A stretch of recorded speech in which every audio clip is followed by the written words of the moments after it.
بسم الله الرحمن الرحیم. السلام علیکم. پروګرام اسلام آباد اور سره زیم علی نور وزیر کتونکو زه د پاکستان پیپلز پارټۍ غړی سحر کامران صاحب سره موجود یم. د دوی سره به مونږ خبرې کوو چې کوم پخوانی چیف جسټس ثاقب نثار صاحب متعلق یو آډیو په سوشل میډیا باندې چلیږي په دې هکله، او دې نه علاوه چې کوم د قومي اسمبلی مشترکه اجلاس و په هغه کې چې کوم مختلف بیلونه وي هغه پاس شوي وي، خو خاص کر الکترانیک ووټینګ مشین اور سیس پاکستانیانو متعلق چې کوم بیل و، او دې نه علاوه چې ګلبوشن یا د متعلق کوم بیل و هغه هم د قومي اسمبلی مشترکه اجلاس نه منظور شوی دی.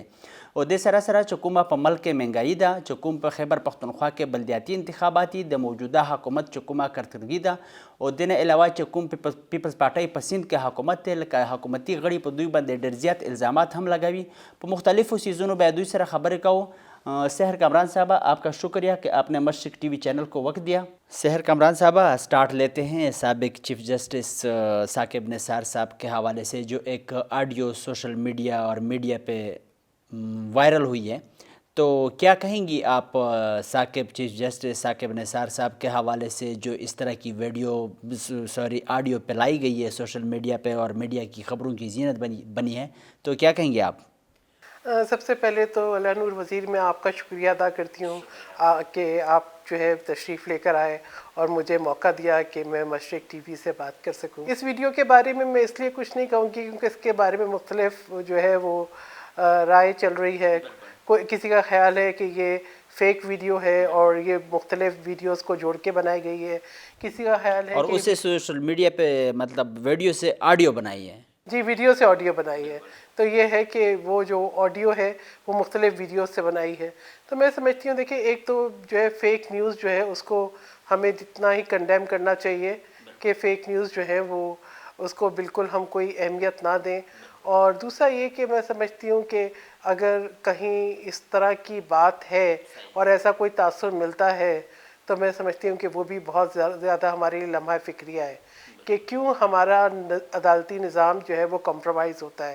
باقی جو ہے وہ چیف جسٹس ثاقب نثار کا اپنا ایک کردار سب کے سامنے ہے. یہ تو ہم کہتے ہیں نا کہ عدالت کے فیصلے بولتے ہیں، ٹھیک ہے. ہمارے ہاں جو ہے وہ جو ہمارے جج ہیں وہ بولتے ہیں، فیصلے ذرا کم بولتے ہیں. تو جب عدالتی نظام درست ہو جائے گا، جب عام آدمی کو اعتماد ہو جائے گا کہ وہ جب کسی عدالت کا دروازہ کھٹکھٹائے تو اسے بروقت انصاف مل جائے، تو میں سمجھتی ہوں کہ وہی جو ہے ایک بہتر شروعات. عدالتی نظام کی آپ نے بات کی، عدالتی نظام کی وجہ سے پاکستان 126واں نمبر پہ ہے. تو آپ یہ دیکھیں کہ یہ کتنا ہمارے لیے شرمندگی کا باعث ہے کہ پاکستان وہ ملک جو کہ نظریاتی طور پہ قائم کیا گیا تھا، جس کا ایک مقصد یہ بھی تھا کہ یہاں پہ ہم جو ہے وہ عدل و انصاف کے ساتھ رہ سکیں، امن و سکون کے ساتھ رہ سکیں. تو امن اور سکون بھی نہیں نظر آتا اور عدل و انصاف بھی نظر نہیں آتا. ایک عام آدمی کے لیے تو عدل اور انصاف کا حصول اتنا مشکل ہے کہ شاید وہ اپنی تمام جو ہے وہ جمع پونجی اور تمام زندگی بھی گزار دیتا ہے، اس کو انصاف نہیں ملتا. اور میں سمجھتی ہوں کہ جو آج صورتحال ہے اس کا جائزہ لینا ہوگا، ہماری عدلیہ کو لینا ہوگا، چیف جسٹس کو لینا ہوگا، پورے عدالتی نظام کو لینا ہوگا کہ ایسی کیا وجہ ہے کہ آج تک ہم مطلب آپ یہ دیکھیں کہ عدلیہ کے اندر ہر محکمے کو چیلنج کیا جاتا ہے، ہر جو ہے وہ سیاسی پارٹی کو چیلنج کیا جاتا ہے، ہر حکومت پہ جو ہے انگلیاں اٹھتی ہیں، سوالات ہوتے ہیں، چھوٹی چیز کو عدالت لے کے جاتے ہیں. لیکن کب عدلیہ کا جو اپنا اعتماد ہے، جو اپنا وقار ہے، وہ بحال ہوگا؟ ٹھیک ہے. یہ بحال جو ہے وہ عدلیہ نہیں کرنا ہے. وہ ایک وقت آیا تھا جب ہم سمجھ رہے تھے کہ شاید اب جو ہے وہ حالات بہتر ہو جائیں گے، اب جو ہے وہ کبھی جو ہے کسی جو ہے وہ ملٹری ڈکٹیٹر کو جو ہے وہ نہیں ملے گی لیجیٹمیسی. لیکن پھر ہم نے دیکھا کہ اور نئے طریقے شروع ہو گئے.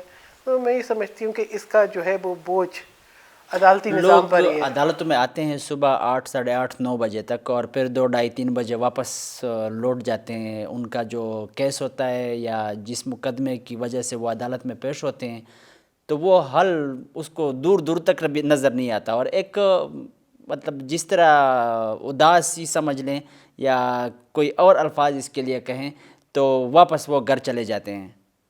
دیکھیں، میں سمجھتی ہوں کہ سب سے جو اگر ہمارا عدالتی نظام جو ہے وہ ایسے نمبر پر ہے جہاں پہ ہمیں شرمندگی محسوس ہو رہی ہے تو کچھ غلط بھی نہیں ہے، کچھ غلط بھی نہیں ہے. یعنی اگر میں سمجھتی ہوں کہ آپ جو ہے وہ مائک لے کے چلے جائیں اور عام شہریوں سے پوچھیں کہ کیا آپ اس ملک کی عدالت جانا پسند کریں گے تو وہ نہیں جانا چاہے گا. اگر جو ہے لوگوں کے معمولی کیسز ہوتے ہیں یا ایسی چیزیں جن کو وہ درگزر کر سکتے ہیں وہ نہیں جا سکتے. ٹھیک ہے, وہ ریاست مدینہ تو ہم سنتے ہیں مگر انصاف کا جو ہے کوئی نظام نہیں ہے, نہ تحریک انصاف میں ہے نہ تحریک انصاف کی حکومت میں ہے. اور میں سمجھتی ہوں دن بدن جو ہے یہ جو ہے حالات خراب ہوتے جا رہے ہیں.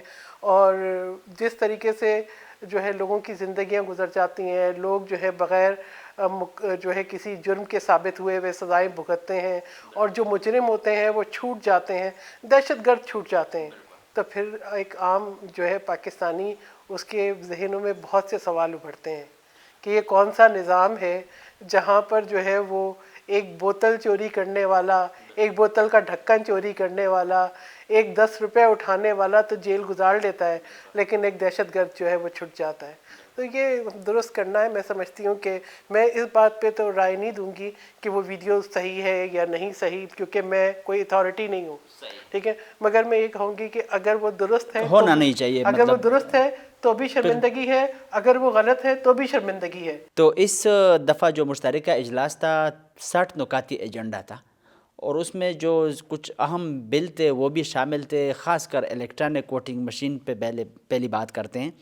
تو الیکٹرانک ووٹنگ مشین کے حوالے سے آپ کیا کہتی ہیں, ٹھیک چیز ہے, غلط ہے, حکومت کی اتنی کوشش کیوں ہے الیکٹرانک ووٹنگ مشین پہ آنے والے انتخابات کے حوالے سے؟ میں سمجھتی ہوں حکومت بہت کنفیوزڈ ہے, حکومت بہت کنفیوزڈ ہے, اور اس کو نظر آ رہا ہے کہ کارکردگی ہماری نہیں ہے. اب کوئی ایسا طریقہ ایجاد ہو جس سے جو ہے نا ووٹ چھپ جائیں. تو دیکھیں, پہلی بات یہ ہے کہ آپ ایک ایسا نظام لا رہے ہیں جس پہ آپ کے ساتھ بیٹھے ہوئے پارلیمنٹیرین اعتماد نہیں کر رہے. جب پارلیمنٹیرین اعتماد نہیں کر رہے تو عوام کیا اعتماد کرے گی؟ عوام کو مزید لا تعلق کر رہے ہیں پارلیمنٹری پروسیس سے.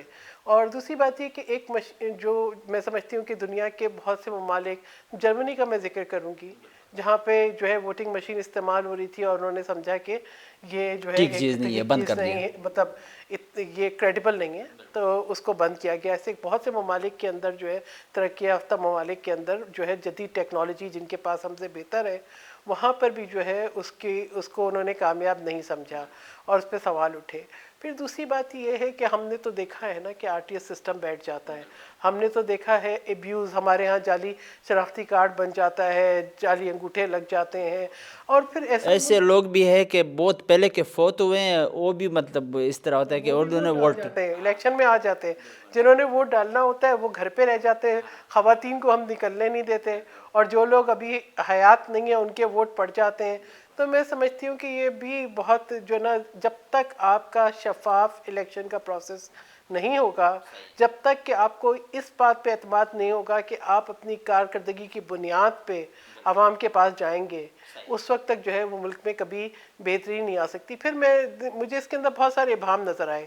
پہلی بات یہ ہے کہ آپ جو ہے الیکشن کمیشن جو کہ مجاز ادارہ ہے, آپ اس کے تمام تحفظات کو انڈرمائن کرتے ہیں. یعنی آپ الیکشن کمیشن کو پہلے دھمکیاں لگاتے ہیں, پھر ان کے تحفظات کو انڈرمائن کرتے ہیں, پھر ایک اور یہ الزام بھی لگایا تھا کہ آپ لوگ الیکشن کمیشن پیسے لیتا ہے. جی بالکل. وفاقی وزیر دیکھیں, یہ کوئی ایک ادارے پہ نہیں لگا, یہ ہر ادارے پہ لگا. آپ کے چیئرمین نیب کا ویڈیو سکینڈل جب تک نہیں آیا اور وہ کمپرومائز نہیں ہوئے تو ان پر بھی انگلیاں اٹھیں. یا تو کسی اب چیف الیکشن کمشنر کا کوئی ویڈیو سکینڈل نہیں نکلا, یا تو آپ کا کوئی کمزوری کسی کے ہاتھ میں ہو, ٹھیک ہے, جس پر آپ کو ٹویسٹ کیا جائے, یا آپ جو ہے وہ طاقت کے زیر اثر آ جائے. تو میں سمجھتی ہوں کہ اگر آپ کو الیکشن کی شفافیت کا اتنا ہی شوق ہے تو آپ جو ہے ابھی ڈسکا کے اوپر رپورٹ آئی ہے نا, تو آپ شرمندگی پہ استعفیٰ دے دیتے اپنے عہدے سے. آپ کہتے کہ ہاں نہیں, ہم شفاف الیکشن نہیں کرا سکے. اگر آپ کو الیکشن کی شفافیت پہ اتنا ہی جو ہے آپ کے لیے پرائرٹی ہوتی, تو جب وہ علی امین گنڈا پور نوٹ بانٹ رہا تھا اور وہ ویڈیو وائرل ہوئی تھی, تو آپ کہتے کہ تم استعفیٰ دو. آپ تو اس کو ساتھ لے کے چلے گئے, آپ نے تو الیکشن کمیشن کی جو ہدایات ہیں ان پہ عمل نہیں کیا. اگر آپ سمجھتے ہیں کہ یہ پروسیس اتنا ہی شفاف ہونا چاہیے تھا تو پھر آپ گلگت بلتستان میں جو ہے وہ ووٹ چوری نہیں کرتے. دیکھیں, آپ کا تو مسلسل ایک ریکارڈ چل رہا ہے ووٹ چوری کرنے کا.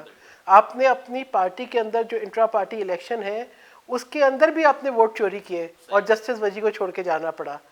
اپوزیشن کا تو واک آؤٹ بھی انہوں نے کیا اجلاس سے، اور اس کے بعد پریس کانفرنس کی وفاقی وزیر science and technology Shibli Faraz صاحب نے، تو اس نے کہا کہ ایک تو یہ ہم نے بہت آسان بنایا ہے، ہر ایک بندے کو مطلب آسانی سے سمجھ آ سکتا ہے کہ میں نے کس کو ووٹ ڈالنا ہے، انتخابی نشان اور نام وغیرہ یہ ساری چیزیں اس میں آتی ہیں۔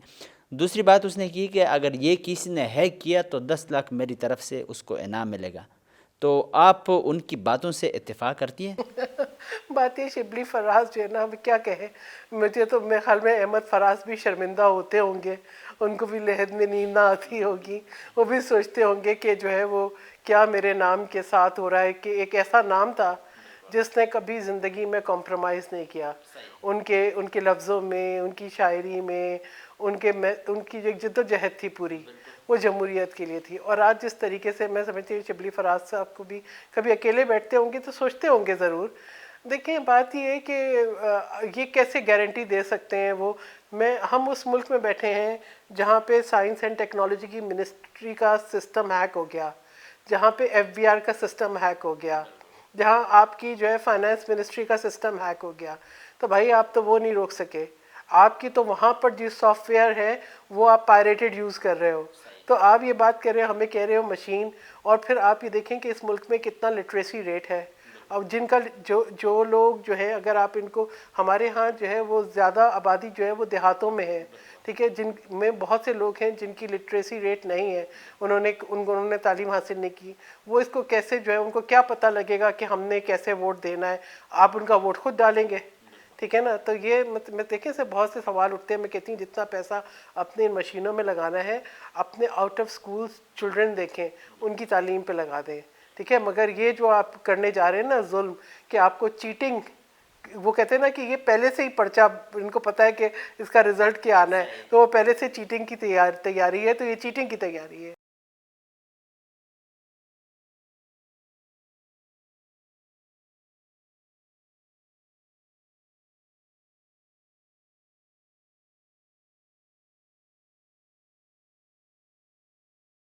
جو مشترکہ اجلاس تھا 11 تاریخ کو، اس کو ملتوی کیا گیا، پھر 17 کو دوبارہ بلایا۔ اس میں بھی جو اتحادی جماعتیں تھیں حکومت کی، وہ ایگری نہیں تھی ان کے ساتھ اسی بل پہ، خاص کر الیکٹرانک ووٹنگ مشین پہ۔ تو اس کے بعد پھر پتہ نہیں یہ کیا ہوا، چھو دوبارہ منتر چھو منتر ہوا اس کے بعد۔ دیکھیں نا، یہ تو حکومت ویسے بھی چھو منتر پہ چل رہی ہے، ہر چیز آنن فانن ہو جاتی ہے۔ دیکھیں وہ اتحادی، یہ کب سے شبلی فراز جو ہے وہ مشین لے کے بیٹھے ہیں، اس کی ڈیمانسٹریشن کرا رہے ہیں، مگر اتحادی کہتے ہیں ہمیں اعتماد نہیں ہے، ہمیں اعتماد میں نہیں لیا۔ ایم کیو ایم کی بھی یہی باتیں سنی میں نے، جی ڈی اے کی بھی یہی سنی، اور مسلم لیگ کاف کی بھی یہی سنی، پھر راتوں رات کیا ہوا یہ تو میں نہیں پتا، پھر میں یہ کہوں اللہ گی وہ بہتر چھو جانتا منتر ہے۔ ہوا۔ تو یہ کہ وہ سب لوگ لائے گئے اور منائے گئے۔ دیکھیں ان کے بھی اعتراضات اپنی جگہ ہوں گے، اور جس الیکشن پروسیس پہ سوال اٹھ جائے، جس الیکشن پروسیس کے اوپر اعتماد نہ رہے، وہ الیکشن تو نہیں ہوا۔ تو ٹھیک ہے، ہم تو پہلی سلیکشن کا جو ہے نتائج بھگت رہے ہیں۔ آپ کا جو ہے آج آپ تو انفلیشن یہ دیکھیں۔ جو داندلی کے ایک الزام مطلب چلتا آ رہا ہے، تو یہ پھر بھی مطلب اس طرح لگتا رہے گا؟ اگر الیکٹرانک ووٹنگ مشین پہ انتخابات ہوتے ہیں تو پھر بھی مطلب داندلی کا الزام لگے گا، اور جس طرح امریکہ میں انتخابات ہوئے، پھر ٹرمپ نے الزام لگایا کہ داندلی ہوئی ہے، تو پھر سب کچھ سامنے لے کے آئے ہیں، تو انہوں نے پھر بات مان لی کہ نہیں واقعی۔ دیکھیں وہاں پر جو ہے نا ابھی بھی پھر بھی ویلیوز ہیں۔ ہمارے ہاں ویلیوز تو یہ ہیں کہ آپ یہ دیکھیں کہ یہ قانون سازی بھی دھاندلی سے ہوئی ہے۔ Electronic voting system parliament house کا کام نہیں کر رہا تھا۔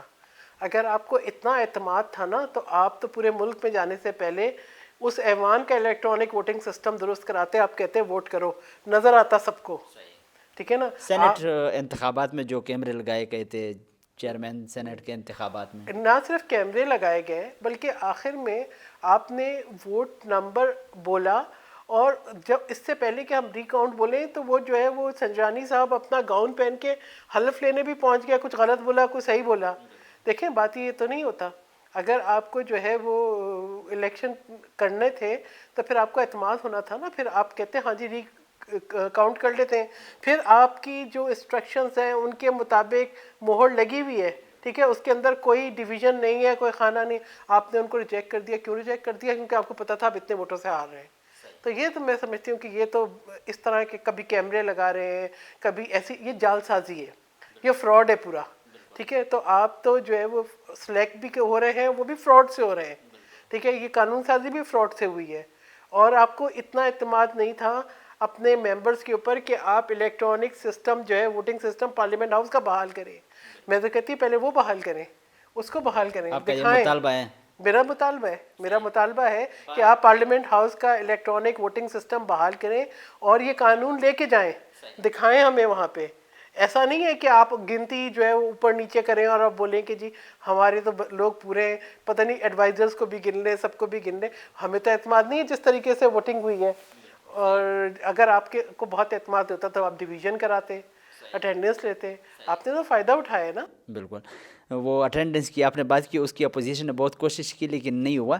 اوورسیز پاکستانیوں کے حوالے سے بات کرتے ہیں, ان کو ووٹ کا حق دیا گیا, بل پاس ہوا قومی اسمبلی مشترکہ اجلاس سے. تو کیا کہیں گی آپ اوورسیز پاکستانیوں کے حوالے سے؟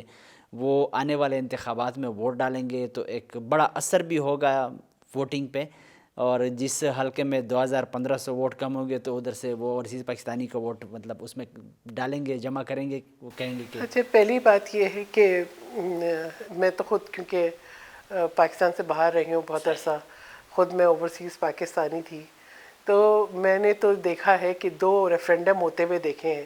ٹھیک ہے, اور وہ 2 ریفرینڈم جو ہے وہ امبیسی نے کرائے, جو امبیسی کے اسکول تھے ان میں کرائے.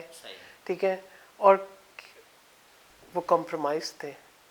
ہمیں ضرورت نہیں تھی انہیں کسی کے کوئی آ کے ووٹ ڈالے, جس کے ڈلنے تھے وہ ڈل گئے. ٹھیک ہے. پھر دوسری بات یہ کہ میں کیونکہ سعودی عربیہ میں رہی ہوں تو پہلے میں سعودی عربیہ کی بات کروں. سعودی عربیہ یا گلف کنٹریز یا خلیجی ممالک جہاں پہ ڈیموکریٹک پروسیس نہیں چلتا. بالکل, ہمارے پاکستانی وہاں پہ زیادہ بھی ہے. ٹھیک ہے, وہیں پہ زیادہ ہے. ٹھیک ہے, جہاں پہ ڈیموکریٹک پروسیس نہیں چلتا وہاں پہ الیکشنز کیسے ہوں گے؟ جو ملک, کیا ہمارے پاکستان کا آئین ان کے ملک میں لاگو ہوگا؟ ایک چیز.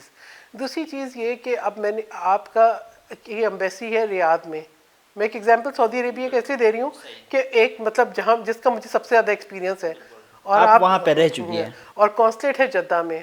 مجھے آپ یہ بتائیں کہ وہ لوگ جو دمام میں ہیں, وہ لوگ جو باقی ناردرن ان کے جو ہے ساؤدرن ایریاز میں ہیں, جو ابہا میں ہے, جو کہ باقی جو دوسرے شہروں میں ہیں, تو وہ لوگ کیسے ووٹ ڈالیں گے؟ ٹھیک ہے, ان کے ووٹ کو کون مانیٹر کرے گا؟ وہ کس طرح سے نہیں ڈالیں کہہ گے؟ رہے ہیں کہ یہ انٹرنیٹ کے ذریعے ووٹ ڈالیں گے لوگ. تو پھر انٹرنیٹ تو آپ کا, آپ مجھے بتائیں پھر آپ کا ایف بی آر کا انٹرنیٹ جو ہے وہ کیوں آپ کا جو ہے وہ ڈیٹا ہیک ہوا, کیوں کمپرومائز ہوا؟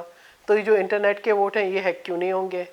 آپ تو اپنی شیورٹی کیا ہوگی؟ نہیں, کوئی شیورٹی نہیں. آپ کا ایف بی آر کا ڈیٹا ہیک ہوا, بک گیا, ٹھیک ہے, اور آپ اس کو روک نہیں سکے. آپ کا سائنس اینڈ ٹیکنالوجی کی منسٹری کا ڈیٹا ہیک ہوا, وہ بک گیا, اوپن سیل پہ لگا, آپ اس کو نہیں روک سکے. تو یہ انٹرنیٹ کی ووٹنگ کو کون مانے گا؟ نہیں, باقی ملکوں میں اس طرح ہوتا ہے کہ وہ مطلب کسی اور ملک میں اگر کسی وہ شہری رہتے ہیں تو وہ ووٹ ڈالتا ہے یا نہیں ڈالتے؟ دیکھیں, وہ ووٹنگ کا جو اوورسیز پاکستانیز کی ووٹنگ کا طریقہ کار ہے, بیلٹ آپ جو ہے پوسٹل بیلٹ کے ذریعے ووٹ ڈالیں. اور امریکہ میں بھی غالباً یہی طریقہ کار ہے کہ جو لوگ ملک سے باہر ہیں وہ پوسٹل بیلٹ کا استعمال کریں, کیونکہ وہ ایک اوتھینٹک چیز ہے. پھر بھی پوسٹل بیلٹ اگر آپ کو بہت اعتماد ہے کہ لوگ آپ کے لیے ووٹ ڈالیں گے تو آپ پوسٹل بیلٹس کریں تاکہ وہ ویریفائی ہو سکیں. ٹھیک ہے, آپ ایسا سسٹم کیسے کریں گے؟ انٹرنیٹ سے آپ ووٹ ڈالیں گے. یہاں پہ آپ یہ دیکھیں کہ یہ جو ہوتی ہیں ایک ڈفرینٹ قسم کے پولز ہوتے ہیں, ایک بندہ بیٹھ کے 10 جو ہے ووٹ ڈال دیتا ہے.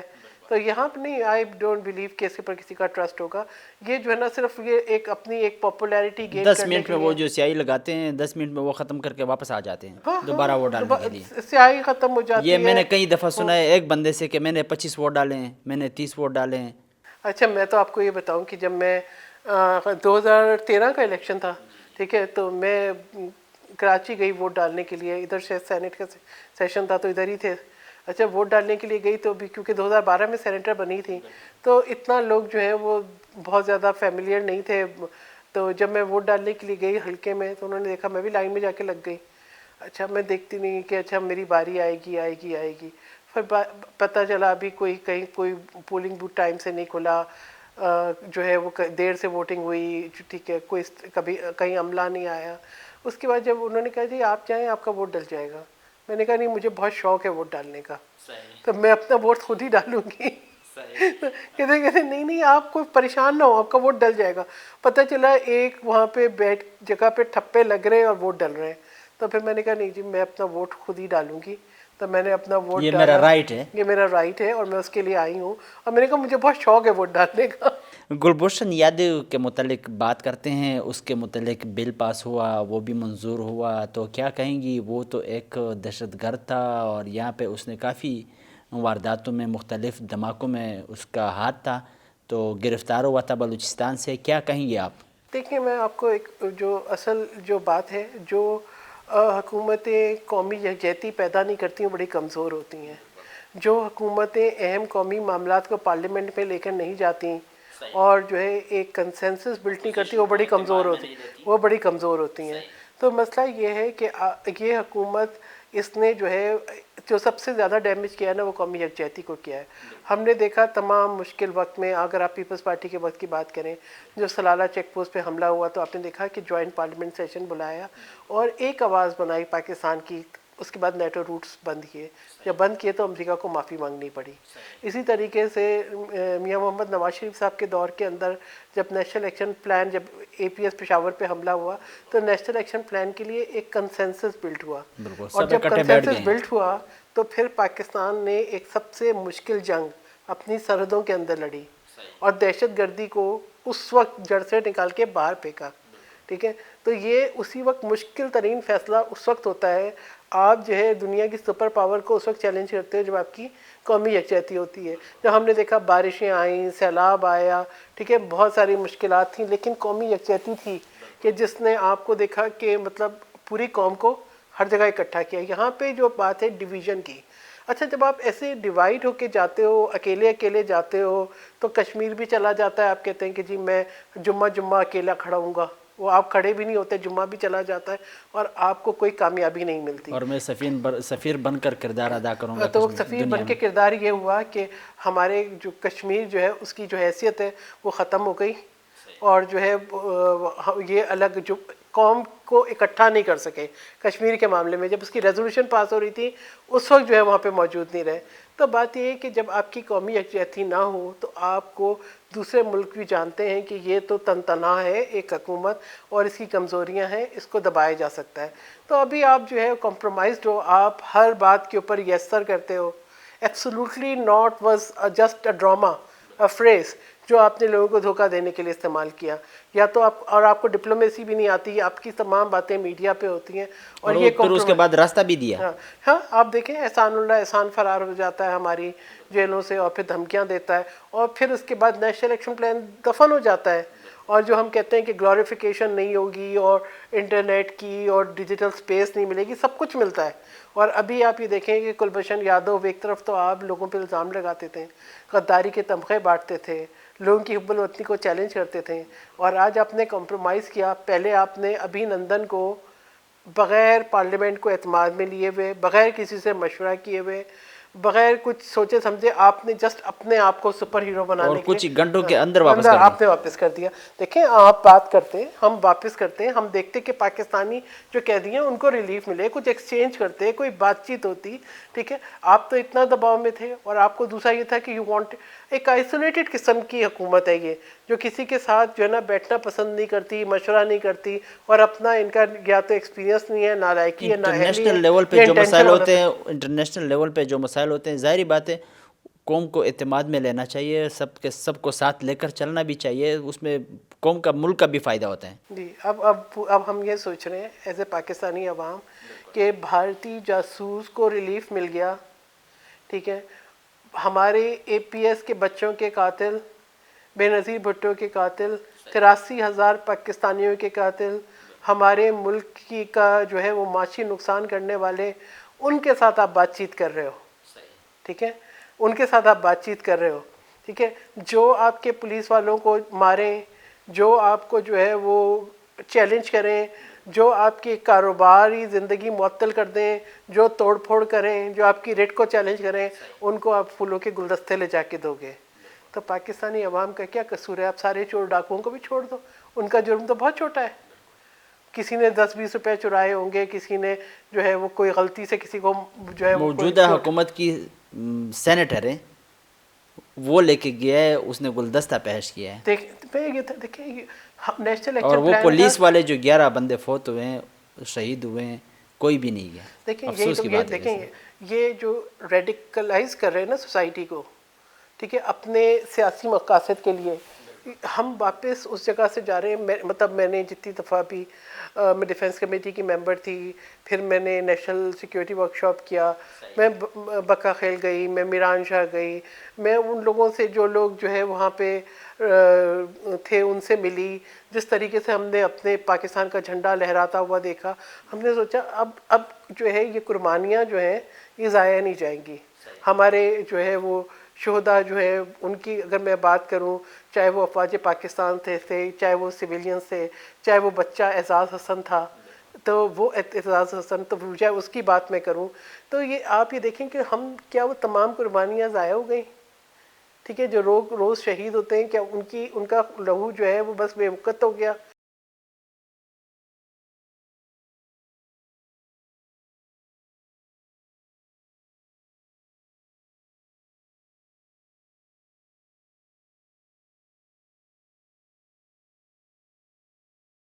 تو ابھی کچھ دنوں پہلے کی بات ہے, امریکہ نے کچھ اور بھی پابندیاں لگائی ہیں.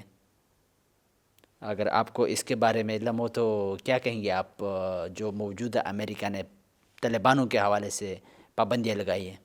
دیکھیں بالکل, اب یہ تو اب یہ دیکھیں سینکشن پاکستان ہیش ٹیگ بھی چلا, سینکشن پاکستان, امریکی ایوان میں بھی گونجا یہ ورڈ.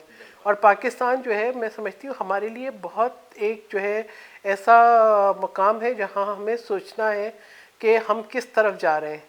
کیا ہمارے لیے ہمارے اپنے ملک بھی کبھی ترجیح ہوگا؟ ہم یہ سوچیں گے کہ ہم ایک وہی ملک ہیں جس کے قیام کے لیے اتنی قربانیاں دی گئی تھیں. دیکھیں جو امریکہ میں جس طریقے سے سینٹ میں بل موو ہوا اور جس کے اندر سینکشن پاکستان کی بھی تجویز پیش کی گئی, تو یہ پاکستان کے لیے بہت الارمنگ تھا. مگر مسئلہ یہ ہے کہ ہمارے ہاں ہماری خارجہ پالیسی بہت کمزور ہے. اس وقت اتنی کمزور ہے کیونکہ آپ یہ دیکھیں کہ جو بھی بیانات ہیں وہ بغیر سوچے سمجھے, جو ڈپلومیٹک نارمز ہیں ان کو کمپرومائز کر کے بغیر سوچے سمجھے میڈیا پہ کہے جاتے ہیں. پھر ہر شخص جو ہے وہ سٹیٹمنٹ دیتا ہے. وزیر خارجہ کا ایک سٹیٹمنٹ ہے, نیشنل سیکورٹی ایڈوائزر کا ایک سٹیٹمنٹ ہے, وزیر اعظم کا ایک سٹیٹمنٹ ہے, انٹیریئر منسٹر کا ایک سٹیٹمنٹ ہے, انفارمیشن منسٹر کا ایک سٹیٹمنٹ ہے. تو اتنے سارے خارجہ امور کے ماہرین ہیں اور وہ سارے میڈیا پہ. ٹھیک ہے, جو آپ یہ بولیں نا افیکٹو ڈپلومیسی کے جی امریکہ کے اندر جو ہے حکومت آئی تھی, آپ نے بولا پہلے ٹرمپ کے پاس کہ جی میڈیشن ہے, آپ جو ہے ایک اور ورلڈ کپ جیت کے لائے, اس ورلڈ کپ کے آپ نے جیتا, کشمیر چلا گیا.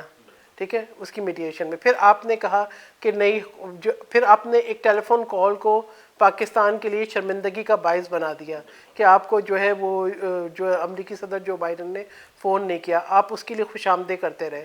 دیکھیں میں سمجھتی ہوں کہ آپ کے جو بغیر سوچے سمجھے بیانات ہیں ان کے بہت نقصانات ہیں. پھر امریکہ نے تو بالکل بتا دیا کلیئرلی کہ وہ تو طالبان کی حکومت کو تسلیم نہیں کر رہے, اور انہوں نے یہ بتایا کہ انسانی ان کا جو انٹرسٹ ہے وہ انسانی حقوق کے حوالے سے, اور جو ان کے ساتھ جو معاہدہ ہوا ہے اس کے حد تک ہے.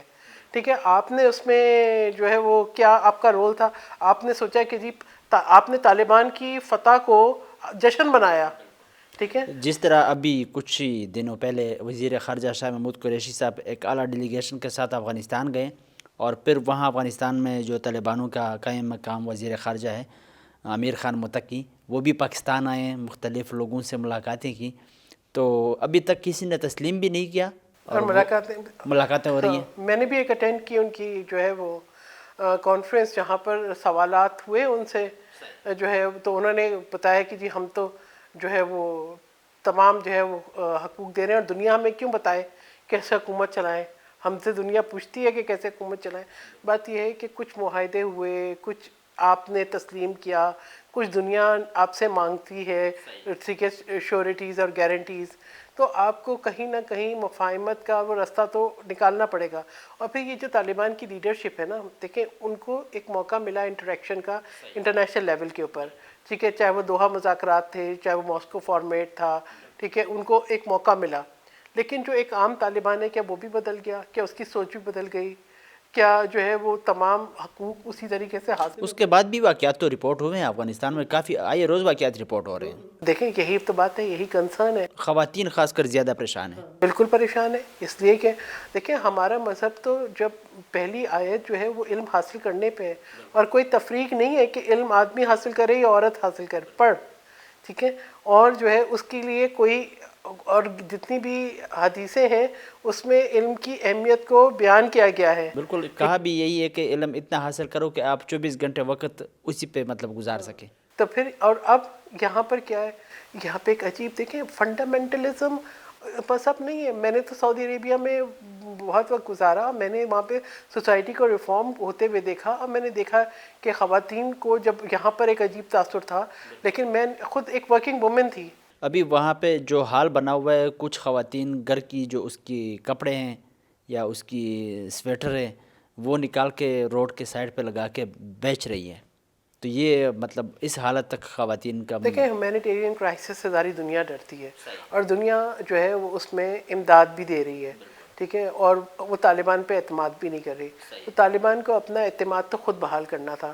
یہ ایک بات طے ہوئی تھی کہ جی ایک ایسی حکومت بنے جو ریپرزنٹیٹیو ہو تمام ایتھنک گروپس کی، تمام جو ہے وہ وہاں پر جو پاور جو کوریڈورز ہیں ان کو ریپرزینٹ کرے، تاکہ جو ہے ایک لانگ ٹرم جو ہے وہ لگے کہ اس کے اندر ایک پیس کا عمل شروع ہوا ہے.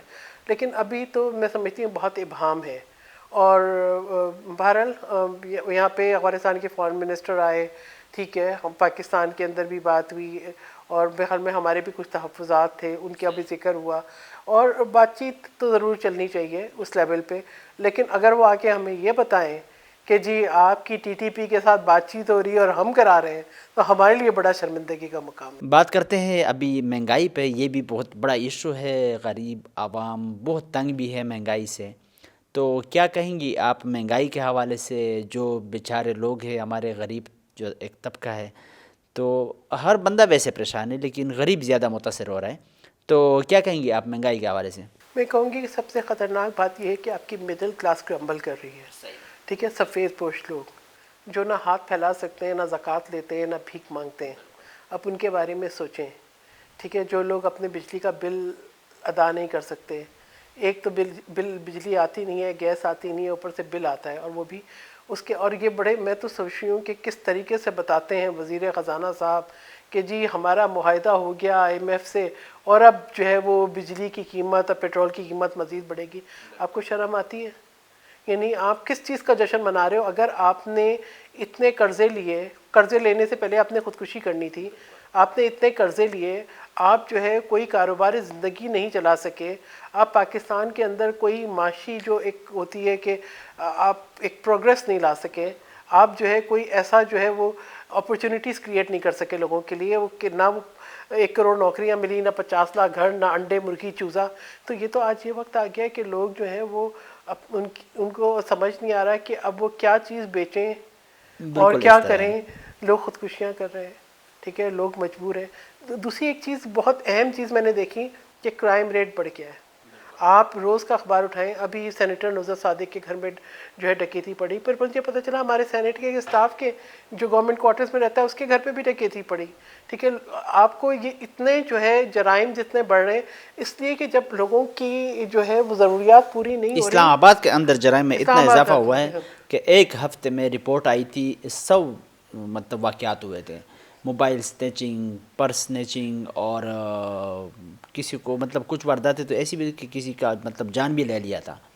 تو یہ چیزیں ہو رہی ہیں اسلام آباد میں ایک ہفتے میں صرف 60. تو باقی شہروں کا کیا حال ہوگا؟ باقی شہروں کا کیا حال ہے؟ اور آپ یہ دیکھیں کہ یہ کرائم ریٹ اس لیے بڑھ رہا ہے مہنگائی کی وجہ سے.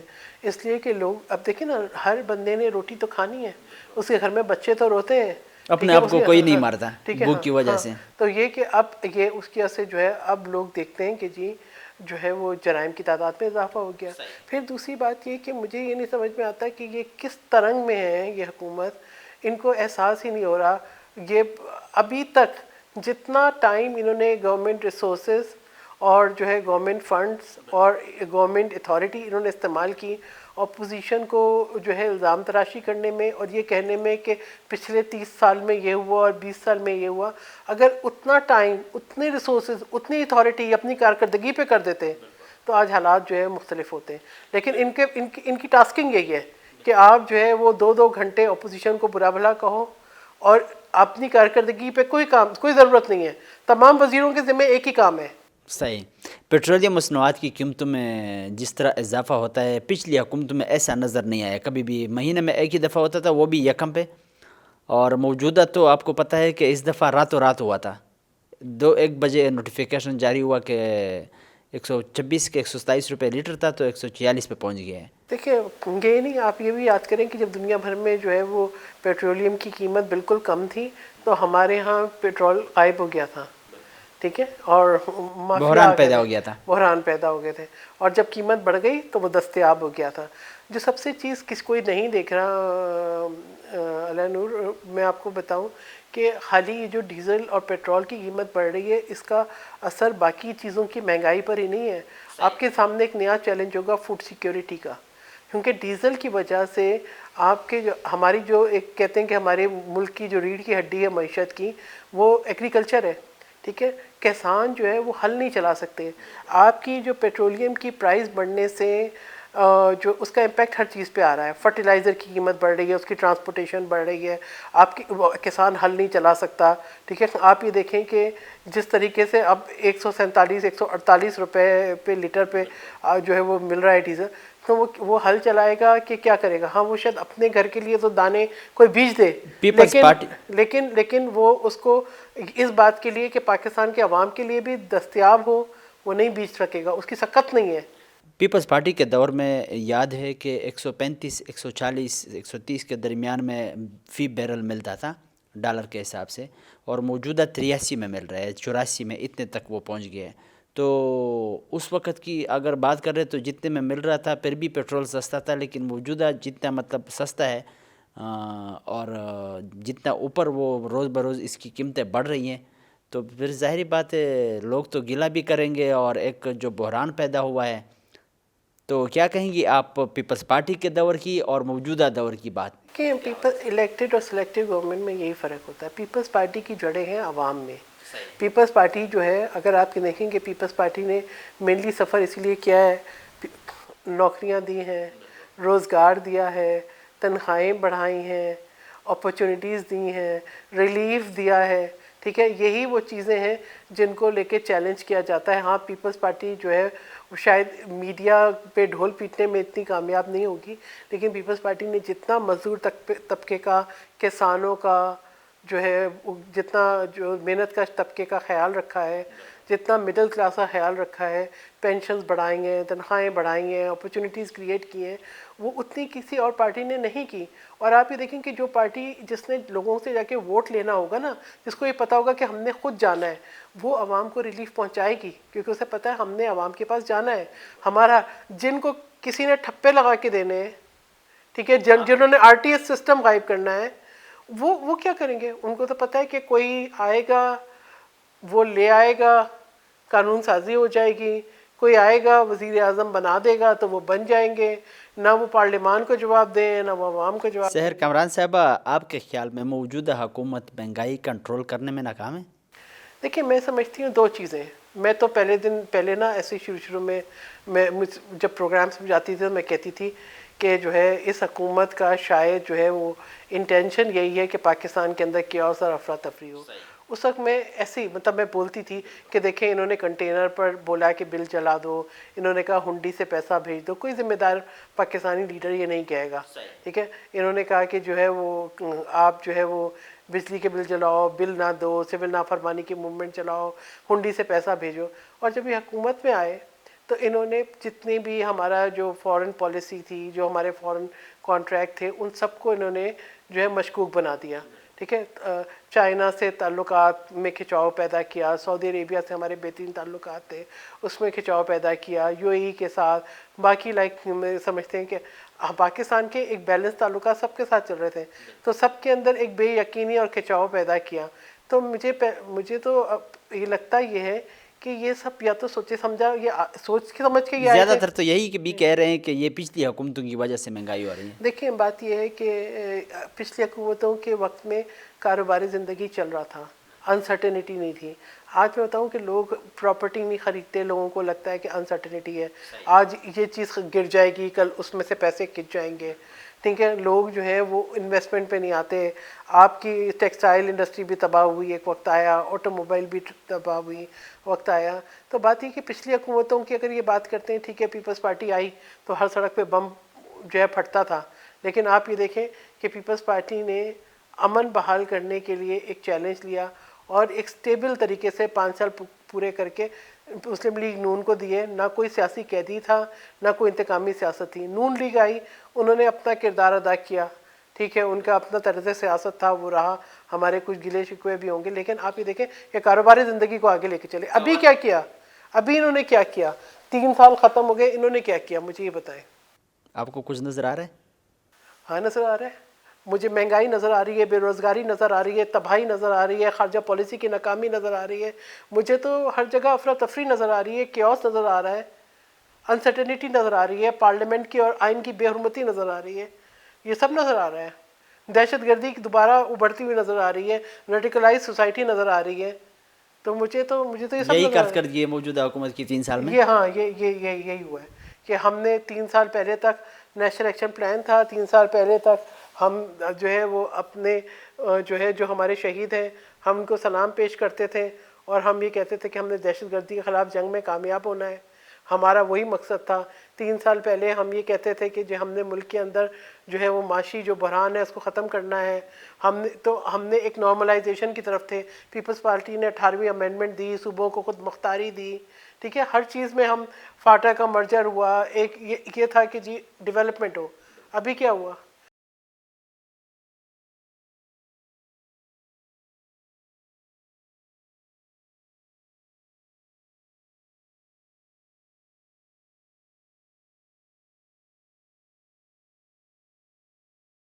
فاٹا کی مرجر کی آپ نے بات کی, میں خود بھی وزیرستان سے تعلق رکھتا ہوں.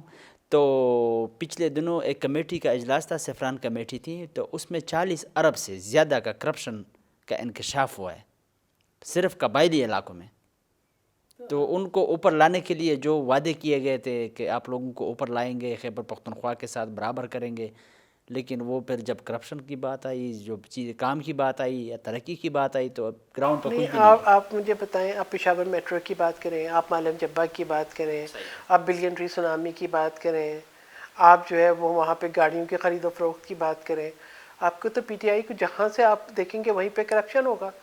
اس لیے کہ ان کو پتہ ہے کہ انہوں نے جو عمران خان احمد نیازی صاحب کے فائنینسرز تھے, جو ان کا کچن چلاتے ہیں, ان سب کو جو ہے وہ ریٹرن دے رہے ہیں. وہ عوام کے منہ میں نوالا آئے یا نہ آئے, لیکن وہ تو آپ ہی دیکھیں نا, ایک آتا ہے عامر کیانی ادویات کی قیمتیں وہ بھی بڑھاتا ہے. بری ہو گیا. ہاں بری کیا ہو گیا, مطلب آپ نے ان کو اٹھا کے دوسری جگہ تھالی پکڑا دی.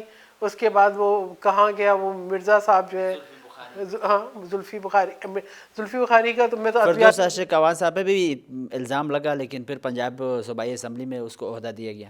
بس یہ دیکھیں, خیبر پختونخوا میں بھی بس یہی چل رہا ہے. ایک ادھر سے ادھر کر دیا تاکہ کوئی سوال نہ کرے. اور آپ یہ دیکھیں کہ جو ہے وہ ہر جگہ پر تو کتنے لوگوں کے اوپر انگلیاں اٹھ رہی ہیں کے پی کے اندر, ٹھیک ہے, لیکن کیا کریں گے, نہ جو ہے کوئی ان سے سوال کرے گا, نہ کوئی ان سے جواب کرے گا. ابھی تو یہ دیکھیں نا, دوسرا ٹینیور ان کا کے پی میں بھی ہے, کیا کیا انہوں نے. 8 سال سے زیادہ کا عرصہ ہوا ہے ان کی خیبر پختونخوا میں حکومت ہے. ہاں تو پھر اس میں کیا کیا انہوں نے, اور کرپشن. فاٹا کی آپ نے بات کی, 3 سالوں میں آج بھی ایک قومی اسمبلی کی قائمہ کمیٹی تھی, تو جو لوگ وہاں پہ ایم این ایز آئے تھے اور پھر جو چیزیں سامنے لے کے وہ آ رہے تھے, جو سوالات پوچھ رہے تھے, تو کہہ رہے تھے کہ ہمارے علاقوں میں ابھی تک ویسے کچھ بھی نہیں ہے. آپ بھی گئی ہو شمالی وزیرستان, کیا دیکھا ہے؟ دیکھیں میں تو جب گئی تھی میں نے اس وقت کم سے کم جذبہ دیکھا تھا. صحیح, بس واحد جذبہ دیکھا تھا کہ جی ڈیولپمنٹ ہوگی, ٹھیک ہے. اس وقت میں تو میران شاہ گئی ہوں, اور ابھی تو میں نہیں گئی ہوں, لائک ریسنٹلی میں نہیں گئی ہوں.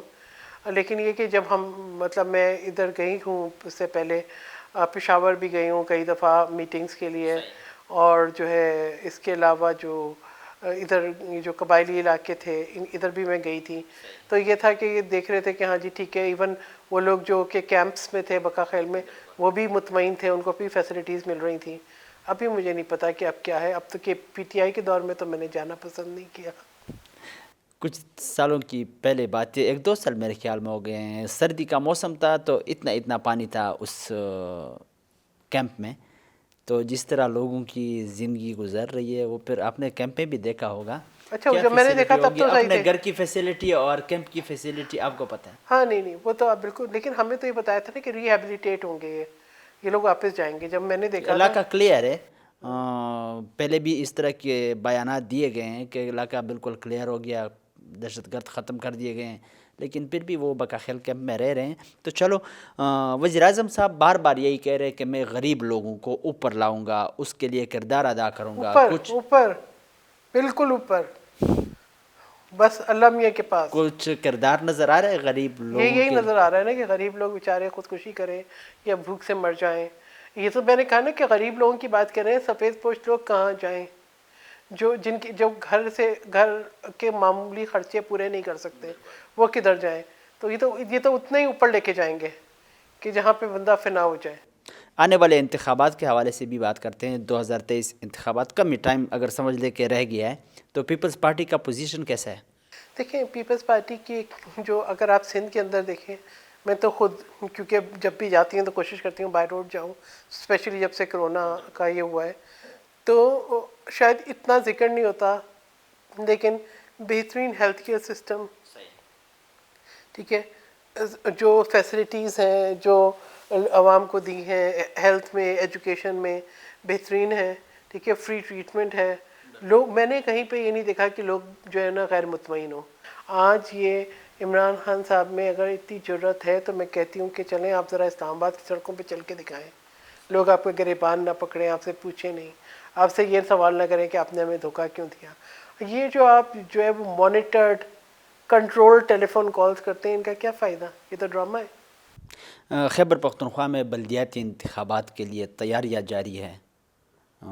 اپنے جو نمائندے ان کی باقاعدہ نام سامنے آ رہے ہیں ہر علاقے سے، ہر پارٹی کے. تو پیپلز پارٹی کی پوزیشن کے حوالے سے کیا کہتی ہے بلدیاتی انتخابات میں خیبر پختونخوا میں؟ انشاءاللہ پیپلز پارٹی کی پوزیشن بہت اچھی ہے اور ہم اچھے ووٹ لیں گے. اور لوگ اب یہ بھی جان گئے ہیں کہ جو ہے وہ ہمیں ایک بار اور دھوکہ نہیں کھانا. اب آپ یہ دیکھیں نا کہ ان کی اپنی جو لوگ ہیں وہ اب ان کو چھوڑ کے جا رہے ہیں، تو وہ آپ کو نظر آئے گا. آپ کو جو ہے ہمیں امید ہے کہ شفاف الیکشن ہو، ڈسکا جیسی دھند نہ چھائے، تو پھر یقیناً آپ دیکھیں گے کہ پیپلز پارٹی کا آپ کو ووٹ بینک ہر جگہ ریوائیو ہوتا ہوا نظر آئے گا. اپوزیشن اور خاص کر جو رول ادا کر رہا ہے پارلیمنٹ میں، اس کے علاوہ مہنگائی کے حوالے سے، باقی ایشوز کے حوالے سے، P D M Pakistan Democratic Movement جس کے سربراہ مولانا فضل الرحمان صاحب ہیں، وہ بھی ایکٹیو ہے، اجلاس پہ اجلاس بلاتے ہیں. آج بھی ان کا کوئی اجلاس تھا. تو اب تک پیپلز پارٹی نے ان سے اپنا راہ جدا کر لیا. مختلف چیزوں پہ بات آئی تو پھر وہ اپنا ایک صرف پارلیمنٹ میں احتجاج کرتے ہیں، پیپلز پارٹی والے اور عوامی نیشنل پارٹی والے. تو پی ڈی ایم کے حوالے سے کیا کہیں گے آپ؟ دیکھیے پی ڈی ایم کا قیام پاکستان پیپلز پارٹی نے کیا، ٹھیک ہے. پیپلز پارٹی نے وہ پلیٹ فارم بنایا جہاں پہ تمام جو ہے وہ سیاسی پارٹیز جو اپوزیشن سے تعلق رکھتی تھیں وہ اکٹھی ہوئیں، اور بڑی کامیابی کے ساتھ ہم نے دیکھیں سینٹ کے الیکشنز میں بھی کامیابی حاصل کی. آخری وقت میں تو وہ جو ہوا وہ تو میں نہیں سمجھتی کہ ان کی کوئی کامیابی تھی. وہ تو ایک جو ہے وہ کہتے ہیں نا کہ وہ ووٹ اچک لیے گئے، ٹھیک ہے نا. تو لیکن یہ کہ اس کے علاوہ حکومت پریشان بھی کافی تھی. اب دیکھیں ہم الگ الگ سیاسی پارٹیز ہیں، ہمارا الگ الگ منشور ہے، الگ الگ سوچ ہے، تو ضروری نہیں ہے کہ ہم ہر چیز میں ایک دوسرے سے اتفاق کریں. تو بات اسٹریٹجی کی تھی، پیپلز پارٹی کی اپنی اسٹریٹجی تھی. پیپلز پارٹی یہ چاہتی تھی کہ جو ہے وہ پیپلز پارٹی یہ چاہتی تھی کہ جو ہے جو بھی کام ہو وہ جمہوری عمل کو نقصان نہ پہنچے، اور یہ تھا کہ ہم نے استعفوں کو لاسٹ آپشن رکھا تھا. یہ تھا کہ جتنا مومنٹم بلڈ ہو اور ہمیں یہ پتہ ہو کہ ہم استعفے دیں گے تو حکومت جو ہے وہ گرے گی، اور جو ہے یہ نہ ہو کہ اگر ہمیں ضمنی انتخابات میں جا کے بیٹھنا پڑے اور ہم اس کا بائیک آؤٹ کریں. اب ڈیموکریٹک مختلف پروسیس سے چیزوں باہر ہو پر جائیں. غور بھی کرنا تو ضروری یہ تھا. کہ اس پر میں سمجھتی ہوں کہ اسٹریٹجی پہ جو ہے وہ اختلاف تھا، اختلاف رائے تھا، اختلاف نہیں تھا، اختلاف رائے تھا. وہ بہرحال اس وقت جو ہے وہ اس میں ایک چھوٹا سا گیپ آیا، لیکن آپ نے دیکھا کہ پارلیمنٹ میں تمام تر جو ہے وہ ان جتنے بھی تبصرے ہو رہے تھے اس کے باوجود بھی، یعنی چیئرمین سینٹ کے الیکشن کے بعد جو پہلا اجلاس ہوا اس کے اندر بھی اپوزیشن نے ون کیا قانون سازی میں. تو اسی طریقے سے جہاں پہ بھی پارلیمنٹ میں اکٹھا ہونا تھا، کیونکہ پارلیمنٹ میں بینگ این اپوزیشن ہم اکٹھے ہیں، تو ہم ہمیشہ اکٹھے رہے. اور اب بھی آپ یہ دیکھیں کہ کافی جو ہے وہ آپس میں رابطے ہیں اور ایک جو ہے کمبائن اسٹریٹجی چل رہی ہے. باقی یہ اگر سوچیں کہ ہماری پیپلز پارٹی کا جو سوچ ہے وہ بالکل ڈیفرنٹ ہے، اور جو ہے وہ ہم جو ہے لبرلز اپروچ رکھتے ہیں، اور اس طرح سے باقی پارٹیز کی اپنی اپنی اپروچ ہے. ہمارے نزدیک اگر کراچی میں جلسہ ہو اور خواتین نہ ہو تو پیپلز پارٹی کے لیے تو ایکسیپٹیبل ہی نہیں ہے. تو یہ کہ میں سمجھتی ہوں کہ وہ تو ایک ڈفرینٹ سوچ ہوگی. اگر پی ڈی ایم نے دوبارہ پیپلز پارٹی کو دعوت دی تو کیا جائیں گے؟ دیکھیں بات یہ کہ ہم کچھ نکات پر اتفاق تھا، کچھ نکات پہ ہم اکٹھے تھے، اور سیاست میں کوئی بند گلی نہیں ہوتی. ٹھیک ہے، جب بھی عوامی جدوجہد کی بات ہوگی اور وہ نکات جہاں پہ ہماری راہیں اکٹھی چلتی ہوں گی وہاں پہ ہم یقیناً ساتھ دیں گے. لیکن جہاں ہماری سوچ میں، ہمارے منشور میں اختلاف ہوگا وہاں پہ پیپلز پارٹی کو رجوع کرنا ہے اپنی سینٹرل ایگزیکٹو کمیٹی سے. سب سے پہلا کنسنسس ہمیں اپنے اندر لینا ہے، اپنے گھر سے لینا ہے، اس کی طاقت لے کے لیڈرشپ آگے چلے گی. تو ہم تو آپ کو پتہ ہے کہ پیپلز پارٹی جمہوری پروسیس پہ کوئی کمپرومائز نہیں کرتی. آخر میں ایک سوال اور پیغام پاکستانیوں کے نام اور پھر خیبر پختونخوا میں بلدیاتی انتخابات کے حوالے سے خیبر پختونخوا کے لوگوں کے لیے کیا پیغام ہے؟ دیکھیں میرا سب سے جو اہم پیغام ہے وہ یہ ہے کہ آپ الیکٹورل پروسیس کے اندر حصہ لیں، گھر میں نہ بیٹھیں، اپنے ووٹ کا حق استعمال کریں، اور یہ سوچ کے استعمال کریں کہ آپ اپنے مستقبل کے ساتھ ساتھ اپنے صوبے کے مستقبل کا فیصلہ کر رہے ہیں، اس ملک کے مستقبل کا فیصلہ کر رہے ہیں. بندے کو دیکھنا چاہیے. ہاں اس کو دیکھنا چاہیے ہے، اور اپنے ووٹ کی اہمیت کو سمجھنا چاہیے. جس دن ہم ووٹ کی اہمیت کو سمجھیں گے، ہم اپنے گھر کے ہر فرد کو جو کہ ووٹ کا حق رکھتا ہے اس کو لے کر ووٹ ڈالنے جائیں گے. آپ یقین کریں کہ اصل جو آپ کا سسٹم بہتر ہوگا، اصل جو انقلاب آئے گا، اصل جو تبدیلی آئے گی وہ ووٹ کی طاقت سے آئے گی. اور میں کہوں گی کہ الیکٹورل پروسیس کے اندر سوچ سمجھ کے اور ضرور حصہ لیں. آپ کے ہاتھ میں ایک ووٹ ہے اور یہ ووٹ طاقت ہے. جو آپ جیسا اپنا صوبہ دیکھنا چاہتے ہیں، آپ خود تبدیلی لے کے آ سکتے ہیں، وہ بھی ووٹ کے ذریعے. آپ جیسا اپنا صوبہ دیکھنا چاہتے ہیں، آپ جیسا اپنا محلہ دیکھنا چاہتے ہیں، آپ جیسا اپنا ملک دیکھنا چاہتے ہیں، ویسا کینڈیڈیٹ آپ نے سلیکٹ کرنا ہے، ویسا آپ نے ووٹ ڈالنا ہے. شکریہ آپ کا. بہت بہت شکریہ. اور پاکستان کے لیے میں کہوں گی کہ ایک قوم بن کے رہیں. یہ ایک آزمائش ہے جو گزر جائے گی تباہی کی، لیکن ہمیں ایک قوم بن کے رہنا ہے اس ملک کے لیے. اور پاکستانیوں کو بھی یہ کہوں گی کہ آپ سب ایک جو ہے اپنے شعور کی آواز کو جگائیں اور بہتر فیصلہ کریں، اپنے ووٹ کا حق استعمال کریں تاکہ آپ کے ووٹ پہ ڈاکہ نہ پڑے. کتونکو د پاکستان پیپلز پارټۍ غړي سحر کامران صاحب سره زموږ تفصیلی خبرې تاسو واوریدلې. د دې سره زموږ د دې پروګرام وخت سرته رسي. د بل پروګرام دپاره زموږ سره اوسئ. الله پامان.